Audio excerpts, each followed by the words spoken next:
খেলার সুদি। সে ভোদা যে কয় বাঙালি খাইতে হয় না, এরা ক্রিকেট লিয়ে মরে। ক্রিকেট খেলার সুদি, এটি কোনো নেশা, খানকির বলা আছে খেলার নেশা, কুত্তার বাচ্চারা খেলার নেশা। আসলে ফকিন্নির জাতে ক্রিকেট কিন্তু লোয়ায় এত উন্মাদ, এত অসভ্যের মতো ফালাফালি লাফালাফি মাতামাতি করা উচিত না। বাংলাদেশের মধ্যে তোরা ওই যে খাইতে পায় না খানকির ফলরা 70 ফিট নাকি 1 মাইল না 2 মাইল পতাকা বানায়, কি ব্রাজিলের পতাকা।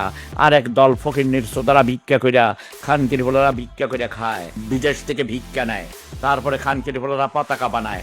কোনো ফহিন্নির জাতের লাগি ক্রিকেট খেলা না। বাঙালি কিন্তু ফহিন্নির একটা জাত। বাঙালি শত শত লাখ লাখ ভিক্ষুক এই দেশে যারা হাত পাততে মানুষের কাছে ছায়াকা, এরাও কিন্তু বাঙালি জাতির একটা অংশ। এই ফহিন্নির জাতের এই ক্রিকেট লুয়া যা একটা উন্মাদনা, ক্রিকেট খেলা না দেখলে, ক্রিকেট লুয়া না ভাবলে, ক্রিকেট মানে মিস করলে তার আর অশান্তি অনুভব শরীরে সৃষ্টি হয়। উন্মাদের মতো আর কতদিন। ব্যবসার সোদারা খানকির ফোলারা ব্রাজিলের পতাকা বানায়, তোকে বাইরে তোরা